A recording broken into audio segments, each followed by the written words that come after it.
마태복음 9장 27절 말씀부터 38절 되겠습니다.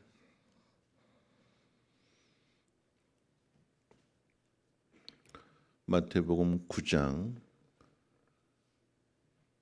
27절로 38절 말씀 한 절씩 교독으로 읽겠습니다. 예수께서 거기에서 떠나가실새 두 맹인이 따라오며 소리질러 이르되 다윗의 자손이여 우리를 불쌍히 여기소서 하더니 예수께서 집에 들어가심에 맹인들이 그에게 나아오거늘 예수께서 이르시되 내가 능히 이 일을 할 줄을 믿느냐 대답하되 주여 그러하오이다 하니 이에 예수께서 그들의 눈을 만지시며 이르시되 너희 믿음대로 되라 하시니 그 눈들이 밝아진지라 예수께서 엄히 경고하시되 삼가 아무에게도 알리지 말라 하셨으나 그들이 나가서 예수의 소문을 그 온 땅에 퍼뜨리니라. 그들이 나갈 때에 귀신 들려 말 못하는 사람을 예수께 데려오니 귀신이 쫓겨나고 말 못하는 사람이 말하거늘 무리가 놀랍게 여겨 이르되 이스라엘 가운데서 이런 일을 본 적이 없다 하되 바리새인들이 이르되 그가 귀신의 왕을 의지하여 귀신을 쫓아낸다 하더라. 예수께서 모든 도시와 마을에 두루 다니사 그들의 회당에서 가르치시며 천국 복음을 전파하시며 모든 병과 모든 약한 것을 고치시니라. 우리를 보시고 불쌍히 여기시니 이는 그들이 목자 없는 양과 같이 고생하며 기진함이라. 이에 제자들에게 이르시되 추수할 것은 많되 일꾼이 적으니 그러므로 추수하는 주인에게 청하여 추수할 일꾼들을 보내주소서 하라 하시니라. 아멘. 오늘 이 새벽에 나오신 여러분들 또 하루를 말씀으로 시작하는 모든 분들에게 연약함과 그 부족함이 목자 되시는 예수 그리스도로 말미암아 체험을 받는 놀라운 은혜가 있으시기를 주님의 이름으로 축원을 드립니다. 오늘 읽은 본문 안에도 역시 이제 세 단락을 이제 하나로 묶어서 살펴보게 됩니다.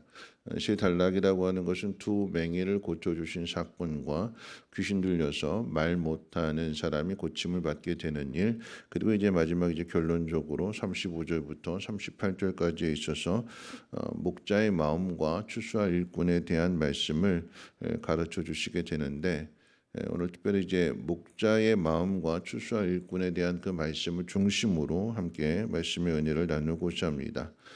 성경은 구원받은 백성을 양으로 표현하고 또 그 양을 구원하시는 분으로서의 예수님을 목자에 비유를 하게 됩니다. 양의 특성과 성격에 대해서 한번 생각해 보는데요. 오늘 이제 우리가 양이라고 했을 때 여러 가지 의미로 이제 해석을 할 수 있어요. 여러분들이 특별히 교사라고 한다면 가르친 학생들이 양일 수 있고요. 또 여러분들이 목자의 사명을 가지고 있다면 목원들을 이제 양으로 생각하겠지요. 그리고 더 나아가서는 내 자신이 양이라고 생각할 때에 양의 특성을 한번 생각해 봅니다. 양은 목자가 풀이 있는 초장이나 또 물가로 데려가지 않으면 혼자 힘으로 먹고 마시는 것을 할 수가 없습니다. 아플 때는 목자가 돌봐줘야 되고 또 심지어 임신했을 때에도 출산을 도와줘야 되며 밤에는 양들이 안전하게 잘 수 있도록 목자는 우리를 만들어서 보호해 주어야 됩니다. 양은 털을 제때 깎지 않으면 이 털이 계속해서 자라고 눌려서 제대로 움직이지를 못합니다. 다시 말하면 양은 관리가 필요하다라고 하는 것입니다. 양의 성격은 첫째로 이제 겁이 많습니다. 객과에 속하는 동물들을 무서워하지요. 힘이 없기 때문에 방어 능력을 전혀 가지고 있지 않습니다. 다리도 짧아서 뛰는 속도도 늦습니다. 그래서 맹수들의 타깃이 되기가 쉽습니다. 겁이 많다라고 하는 것, 주저하고 망설이는 면이 많다라고 또 다른 의미로 해석할 수도 있죠. 하나님 말씀 주시는데 여러 가지 생각해보고 두려워서 망설이게 되는 것이 양의 모습입니다. 양은 귀가 밝아서 목자의 음성을 잘 분별할 수 있지만 반대로 시력이 나쁩니다. 그래서 눈앞에 움직이는 것이 보이게 되면 그것을 따라가게 됩니다. 또 더 나아가서 방향 감각도 둔해서 낭떠러지가 있는지 가시덤불이 있는지 구분하지 못합니다. 양은 잘 넘어집니다. 넘어진다라고 하는 것을 우리 신앙에 비유한다면 이제 뭐 시험에 든다라고 하는 것으로 생각할 수 있는데 양의 특성상 넘어지게 되면 이 털이 많이 자란 양 같은 경우 제대로 깎아주지 않은 양 같은 경우에는 넘어지게 되면 스스로는 일어날 수 없다고 합니다. 그래서 목자가 일으켜 세워줘야 되고 일어난 후에도 금방 중심을 잡지 못하기 때문에 똑바로 걸을 때까지 붙들어 줘야 된다고 합니다. 목자에게 지팡이가 필요한 이유도 바로 여기에 있는 거죠. 낭떠러지에 가지 못하도록 그 지팡이로 톡톡 이렇게 쳐서 길을 인도하고 또 보호해주는 그런 역할들.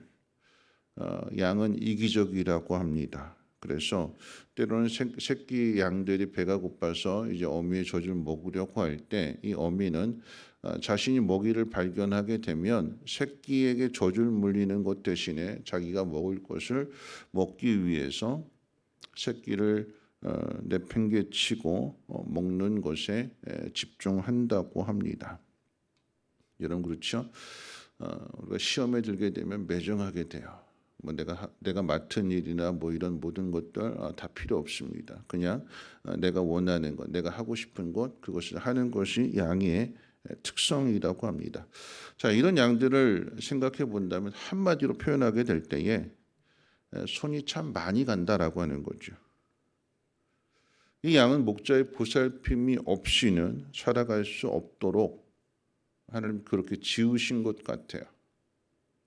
목자가 있어야 양이 양으로서의 그 역할들을 감당하게 되는 목자를 의지할 수밖에 없는 목자가 반드시 필요한 양은 참 손이 많이 갑니다. 그런데 이 양에게 목자의 손이 가는 것만큼 그 양은 돌봄을 받는 것만큼 이제 양이 양으로서의 삶을 살아가게 되는 것이고 반대로 목자는 그런 양들을 잘 보살펴주고 돌봐주고 섬기고 손이 참 많이 감으로 인해서 선한 목자, 좋은 목자가 되는 거죠.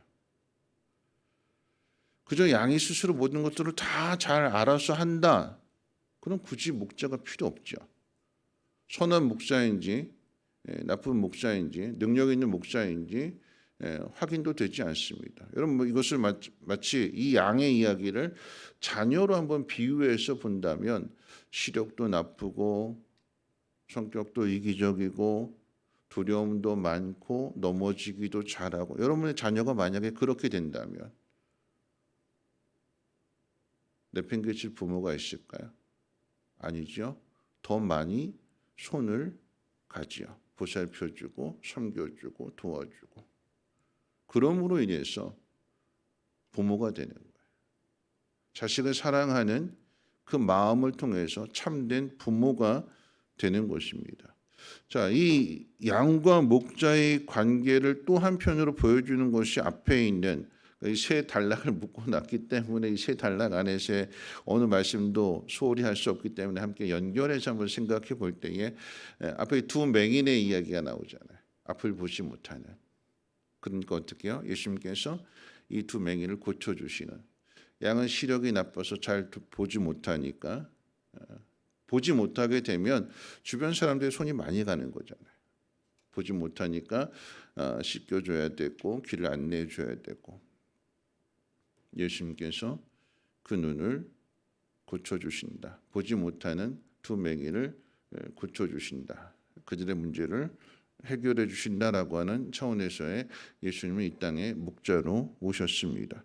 그리고 나와서 이제 그 다음 사건이 귀신 들려서 말 못하는 사람을 고쳐주시는 이야기인데 여러분 재미있는 것은 예수님께서 말 못하는 귀신 들려서 말 못하는 이 사람을 고쳐주셨는데 바리새인들이 뭐라고 이야기하는가 하면 하나님 앞에 감사와 찬송과 영광을 돌리기는커녕 폄하하고 비판합니다. 뭐라고 그러냐면 귀신 들려서 그러는 거다.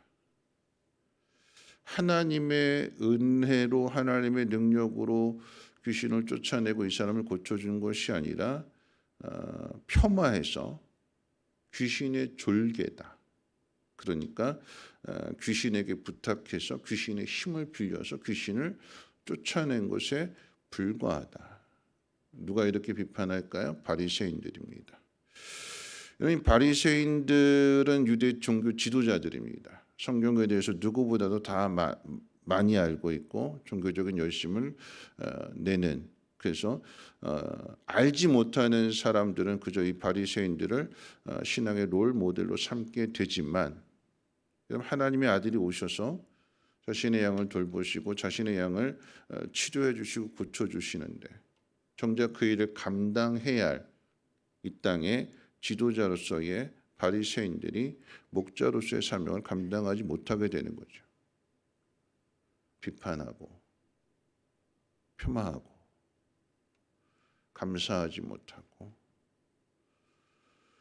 예수님이 그런 일들을 행하셨을 때에 바리새인으로서 그 일을 감사하고 하나님 앞에 찬송과 영광을 돌려야 되는데 항상 놀라운 일들이 벌어지는 그곳에 이 바리새인들 서기관들은 감사하지 못하고 하나님 앞에 영광을 돌리지 못하고 그 마음이 악해서 계속해서 비판하게 되는, 꼬투리를 잡게 되는 그것을 그리고 평가절하하게 되는, 그러니까 지도자로서 목자로서의 사명을 감당하지 못하는 사꾼 목자와도 같은 모습을 보여주고 있는 것입니다.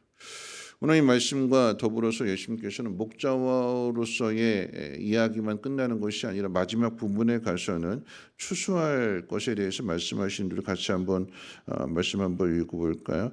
37절 38절 같이 한번 읽어보겠습니다. 시작. 제자들에게 이르시되 추수할 것은 많되 일꾼이 적으니 그러므로 추수하는 주인에게 청하여 추수할 일꾼들을 보내주소서 하라 하시니라. 여러분, 이 말씀은 제자들에게 주시는 말씀으로 이제 결론을 내리게 됩니다. 그런데 갑자기 목자에 대한 이야기를 하다가 이야기를 바꿔서 추수할 것으로, 추수와 추수하는 일꾼으로 이렇게 비유를 바꾸시는 이유가 어디에 있을까요? 이런 목자와 양의 관계를 이야기할 때 목자는 양을 위해서 한없이 수고하는 것으로만 이렇게 비춰지게 되면 힘들어서 못하겠다 이렇게 이야기할 수가 있을 것인데, 그런데 이 목자와 양의 관계에서 추수할 곡식과 추수할 일꾼의 관계로 이렇게 전환을 해서 말씀하시는 그 의미는 두 가지가 있죠. 첫 번째는 그렇게 목자로서의 수고만 하는 것이 아니라 추수의 기쁨도 있다라고 하는 것입니다. 그 추수한 곡식을 거둬들이게 될 때에 그 추수한 곡식을 통해서 이 일꾼은, 그리고 또 다른 의미에서 목자는 그 추수한 것으로 인해서 어떻게 해요?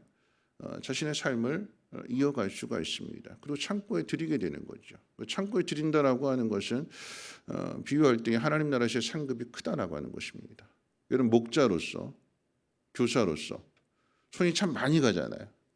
말 안 듣는, 교회 안 나오려고 하는, 그럼 계속해서 전화하게 되고 신방하게 되고 또 선물도 보내기도 하고, 이런 모든 것들이 내가 손해보는 것 같고 내 삶을 다 바치는 것 같은 그런 의미이지만, 그런데 이 모든 일들이 하나님 앞에 상 받는 일임을 기억해야 된다라고 하는 것입니다. 또 한편으로 추수할 이 곡식과 추수할 일꾼에 비유하는 또 다른 의미로 생각해 본다면, 그만큼 목자와 양과의 관계에서 연결해서 생각해 본다면 추수할 것이 많다라고 하는 것은 그만큼 목자의 돌봄을, 관리를, 손길을 필요로 하는 양들이 많다라고 하는 얘기예요. 목자가 필요하고, 곡식으로 비유했을 때는 추수할 일꾼이 지금 필요하다라고 하는 거예요.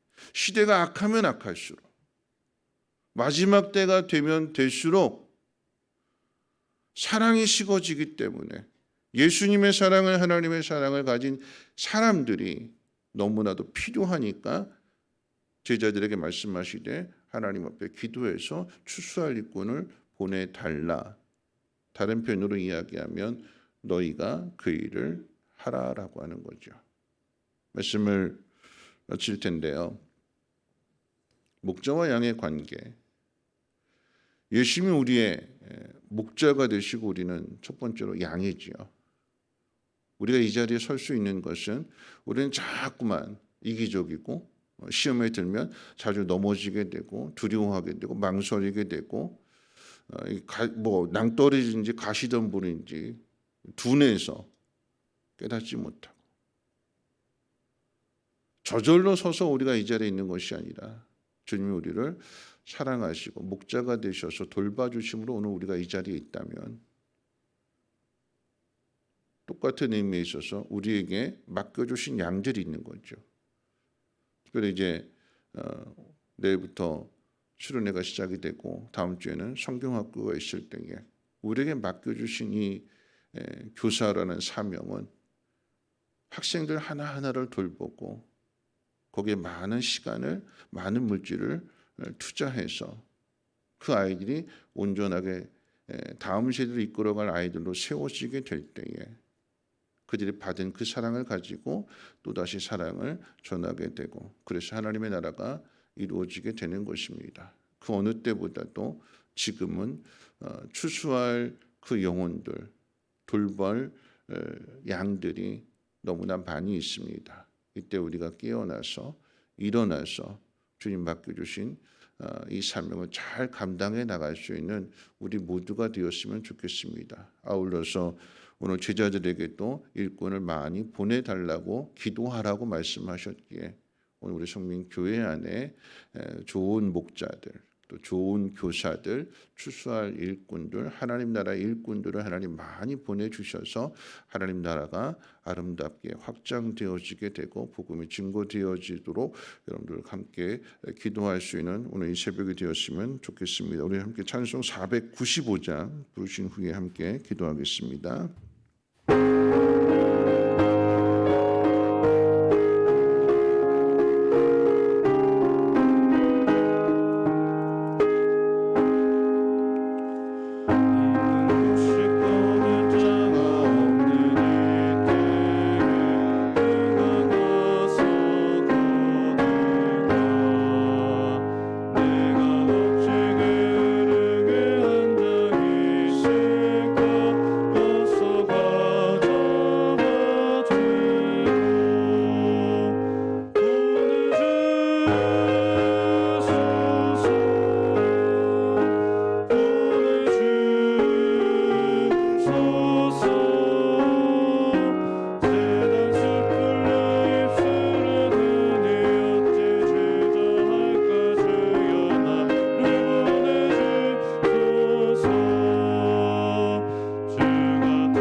볼륨 좀 조금만 좀 낮춰줘요.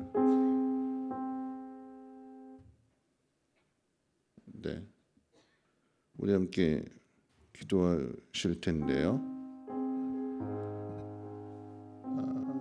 주님, 우리 목자가 되셔서 오늘 우리 이 자리가 있습니다. 그러니까 우리는 참 손이 많이 가지요.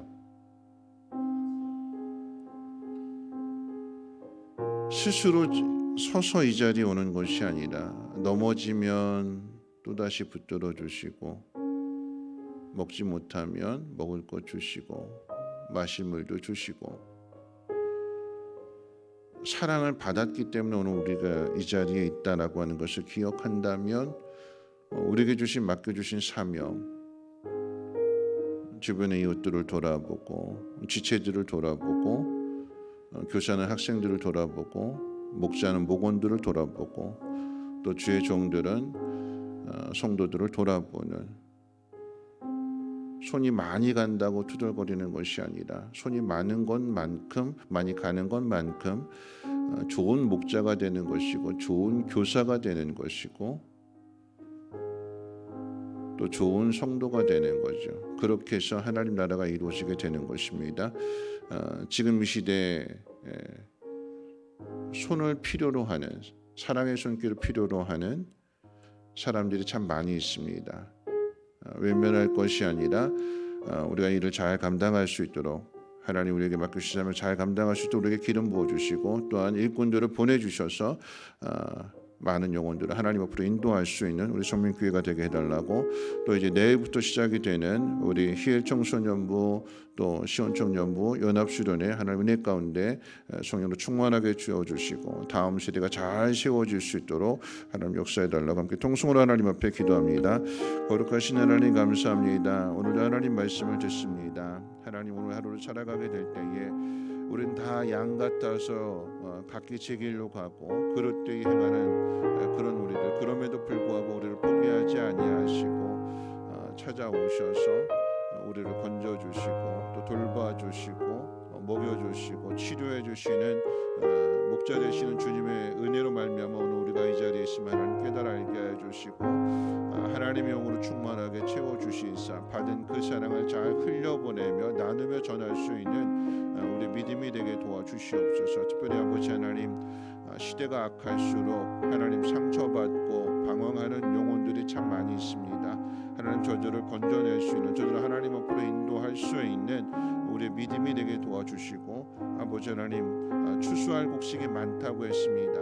하나님, 이 추수할 곡식을 다 거둬들일 수 있도록 하나님 좋은 일꾼도 보내주심으로 인하여 하나님 그 곡식들을 창고 안에 가득히 저장할 수 있는 그런 우리 성민교회가 되게 도와주시고, 그런 하나님의 나라가 되어줄 수 있도록 은혜 베풀어 주시옵소서. 오늘 이 아침도 하나님 우리를 불러주셨사오니 하나님 말씀으로 충만하게 채워주셔서 오늘도 사랑하며 섬기며 수고하는 귀한 날 되게 도와주시고, 특별히 하나님 내일부터 이제 하나님 수련회가 시작이 될 것입니다.